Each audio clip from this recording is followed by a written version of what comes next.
Hello, everyone, and welcome to our live Google Hangout on air. I'm Sunny Galt with New Mommy Media, and we produce audio podcasts for new and expecting parents. We love connecting with Scripps Health and the San Diego Parent Connection to talk about important topics that parents of new and expecting parents want to know more about. And so today we're talking with Dr. Polly Moore. She has written a book called The Natural Baby Sleep Solution, and she encourages parents to follow their child's natural rhythms when it comes to better sleep for their children. Of course, sleep is a very popular topic for new and expecting parents. So we're so glad, Polly, that you're joining us today. Polly, tell us a little bit more about yourself. Well, Sunny, thank you for having me. I'm glad to be here. It's always one of my favorite subjects. I've been studying sleep. I'm a sleep scientist, and I have been for, I don't even want to say how long, a couple of decades. It was really clear to me early on that sleep is a very important thing. So I mean, for all of us, whether we have kids or not, but when we have kids, it's even more important to try to understand things like that. So my training as a sleep scientist, studying sleep disorders, studying biological rhythms, studying what makes jet lag, those kind of things, like all those things kind of coalesced into this book when I was observing my children's sleep rhythms. And why do I say that? I say that because as a sleep specialist, I naturally assumed my first child would be a breeze. I would be able to understand the sleep rhythms because I'm a sleep person, and it wasn't at all the way it turned out. I had a terrible time. I was completely confused by when she would nap or when she wouldn't nap or when she would wake up. And I thought, this doesn't seem to be as easy as I thought it was. And it wasn't until she was about 5 months old where I noticed her yawning 90 minutes after she woke up. Now, the 90-minute thing is important if you're a sleep specialist because our non-REM and REM cycles come in 90 minutes. There's a lot of research into what other physiologic processes also use this 90-minute rhythm. So there is a fair body of research about this 90-minute rhythm in humans. And it was that I kind of started to work forward, because when she yawned after she'd been awake for 90 minutes, I thought, no, that's got to be a coincidence or something. But it really isn't. And it turns out most babies have kind of a hardwired alertness rhythm. And when that alertness rhythm comes to its end, the end of a cycle, if you will, then they have a little bit of a window of time when they can go to sleep. And it's not like 45 minutes. It's more like 5 or 10 minutes. And if you give them a sleep opportunity, they'll sleep then. But if you don't give them a sleep opportunity, they go into the next alertness cycle. And this is one of the things that I think is confusing for parents. Anyway, that's why I wrote the book. I had been giving talks on this, and people said you should write a book. And so that's what I've done. And the book is called The 90-Minute Baby Sleep Program. That was the original book that came out. And it's since, you gave it a new title recently. Explain a little bit more about what parents will find inside the book. Obviously, you talk about the 90-minute, the importance of 90 minutes, and what else would parents find in the book? What it is it gives you a place to start to try to fix your child's sleep. In other words, sometimes when you talk to your doctor, your doctor has good advice, but it's usually kind of general. And this is, if you're interested and you read this and you want to try to use this, you can use it today. You can use it the day you're reading it. You can try it out. You can see what happens. And so it's very step-by-step oriented. I wanted to be very specific about what to do because the general things didn't help me. the general pieces of advice, oh, your baby should be sleeping this many hours a day. Well, how do they get 18 hours in a 24-hour day? What does that look like? And they're just kind of vague on those things. So I tried to be specific.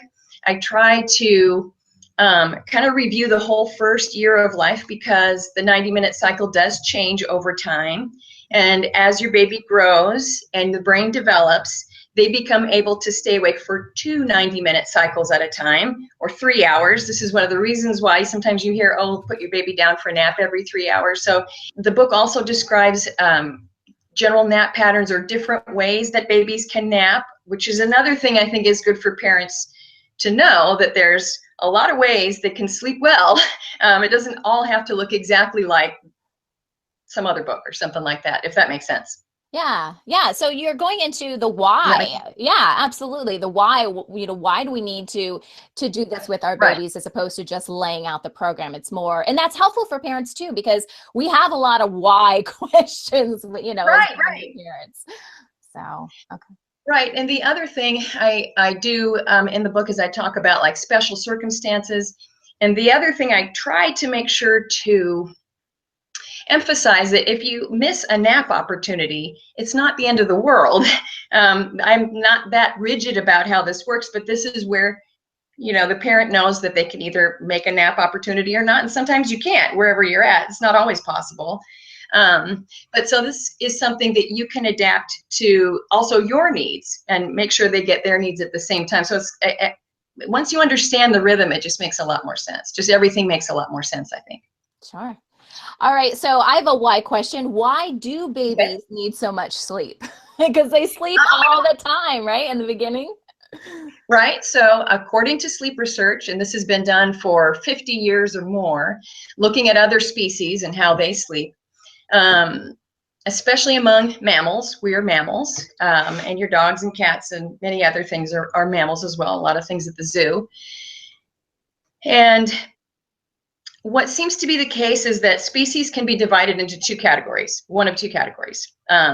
Either when you give birth, the infant or whatever it is, we have baby zebra, whatever it is, can either get up and walk around and eat food. And so they're pretty independent. Some of those are called altricial species. And then there's the precocial, sorry, I said that backwards, the precocial species. And what we are is an altricial species, which means they are completely dependent on us for their care. When you look at sleep habits, like for example, in the ponies that I was talking about, they basically have adult sleep amounts at birth because their brains are mature enough for them to be pretty independent. Does that make sense? Yeah. But with babies are dependent on us. They have a whole lot of brain development still to go in those first years of life, and they need somebody to be taking care of them. It's believed that this increased brain development is promoted by sleep, that the sleep process is part of what helps develop the brain in those early years. I'm sticking with it. It's a good story. I'm sticking with it. Well, it makes sense. It makes sense. So, okay, so that's why babies need so much sleep. What are we doing as parents? Perhaps unintentionally, I'll admit. I'm a parent with 4 little kids, and I think I'm guilty of this as well. What are we doing as parents to sleep deprive our babies? What have you found? What I found is people almost never do it on purpose. Parents almost never do it on purpose, but what they inadvertently do is not recognize the baby's signs of sleepiness. And I'll grant you that they're sometimes very subtle. Sometimes babies will do the obvious thing like yawn and rub their eyes or something. That's great, but they don't always do that, right? And what can happen, again, they have these alertness cycles, so they can get into this little lull, but then if they don't get a nap or a sleep opportunity, they go back into the next alertness cycle, and then they can get that hyper thing going on.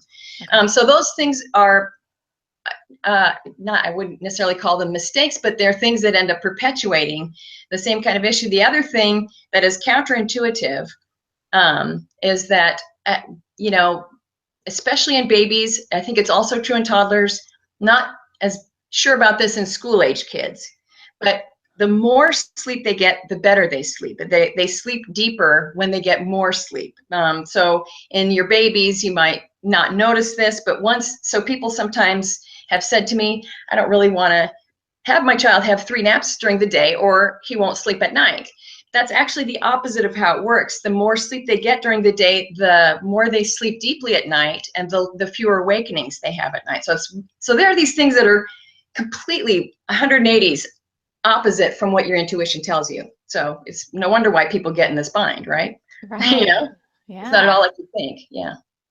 All right. So you mentioned some of the signs for babies. Well, what should we be looking out for?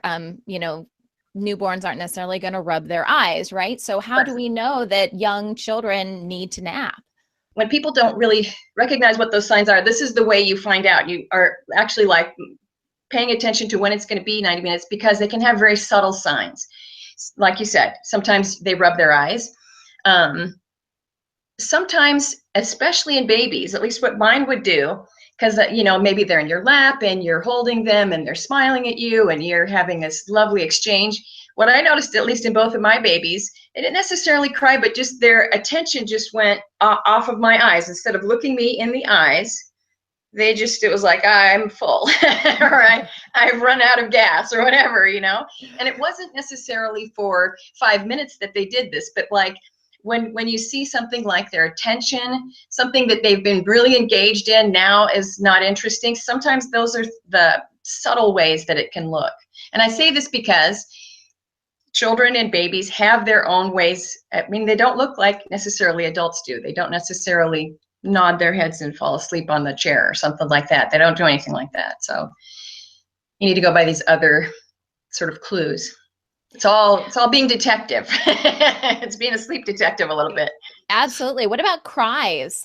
Because I noticed that a little bit with my kids too, and maybe that is a little bit older. I'm not sure about the newborn phase, but do you notice that more? So babies definitely some cry? babies will cry, and sometimes it's at least a more salient cue that sort of can make sense, especially if you're primed to understand that sleepiness can look like that. It can look like crying. So, and especially as your kids get a little bit older, you will notice this even in your school age kids and so forth.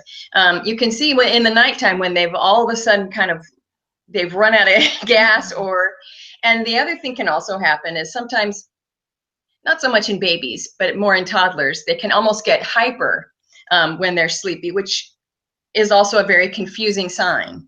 But that's one of the ways that you can know, is that you can, I mean, I've been at many family events and seen, you know, a toddler, like that toddler is tired and they don't give the toddler a nap. And then, as can happen, this is another sign, they can just get clumsy, or they start dropping things. They, you know, they're losing some of their physical coordination, even things like that. Those things can be signs.